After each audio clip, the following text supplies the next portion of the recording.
കോഴിക്കോട് നാദാപുരത്ത് ഓടിക്കൊണ്ടിരിക്കുന്ന ബൈക്കിന് മുകളിൽ മരം കടപുഴകി വീണ് 2 യാത്രക്കാർക്ക് പരിക്കേറ്റു. ടാക്സി ഡ്രൈവർ ഏക്കോ തസീസ്, നൌഫൽ എന്നിവർക്കാണ് പരിക്ക്.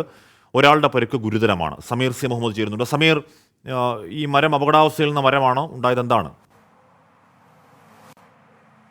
ഹാഷ്മി, അല്പസമയം മുമ്പാണ് ഇത്തരമൊരു അപകടം ഉണ്ടായത്. ഓടിക്കൊണ്ടിരിക്കുന്ന ബൈക്കിന് മുകളിലേക്ക് മരം കടപുഴകി വീണ് അപകടത്തിൽപ്പെടുകയായിരുന്നു. ഈ ബൈക്കിൽ ഉണ്ടായിരുന്ന 2 പേർക്കാണ് പരിക്കേറ്റിരിക്കുന്നത്. കോഴിക്കോട് നാദാപുരത്തെ വാണിമേൽ പാലത്തിന് സമീപമാണ് അരയാൽ കടപുഴകി വീണുകൊണ്ട് 2 പേർക്ക് പരിക്കേറ്റിരിക്കുന്നത്. ഓട്ടോ ഡ്രൈവറായിട്ടുള്ള ഏക്കോത്ത് അസീസ്, സുഹൃത്തായിട്ടുള്ള നൌഫൽ എന്നിവർക്കാണ് പരിക്കേറ്റിരിക്കുന്നത്. നൌഫലാണ് വാഹനം ഓടിച്ചിരുന്നത്. ഈ വാഹനത്തിന്റെ പിറകുവശത്തേക്കാണ് മരം കടപുഴകി വീഴുന്ന ഒരു സാഹചര്യം ഉണ്ടായത്. അതിന്റെ അടിസ്ഥാനത്തിലാണ് ഇപ്പോൾ അസീസിന് ഗുരുതരമായി പരിക്കേറ്റിരിക്കുന്നു. അസീസിനെ വടകരയിലെ സ്വകാര്യ ആശുപത്രിയിലേക്ക് മാറ്റിയിട്ടുണ്ട്. നൌഫലിന്റെ പരിക്ക് നിസ്സാരമാണ്. അതിനാൽ തന്നെ പ്രാഥമിക ചികിത്സ നൽകിയ ശേഷം നൌഫലിനെ വീട്ടിലേക്ക് അയച്ചിട്ടുണ്ട്. ഗുരുതരമായി പരിക്കേറ്റ അസീസ് ഇപ്പോൾ തീവ്രപരിചരണ വിഭാഗത്തിലാണ്.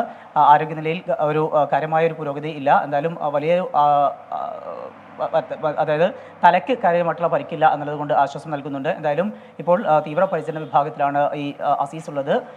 അല്പസമയം മുമ്പാണ് ഇത്തരമൊരു അപകടം ഉണ്ടായിരിക്കുന്നത്. ഏതായാലും ശക്തമായിട്ടുള്ള മഴയോ അല്ലെങ്കിൽ കാറ്റോ അങ്ങനെയുള്ള ഒരു സാഹചര്യമൊന്നും ഉണ്ടായിരുന്നില്ല. വളരെ പെട്ടെന്ന് ഈ മരം ഇങ്ങനെ കടപുഴകി വീഴുകയായിരുന്നു.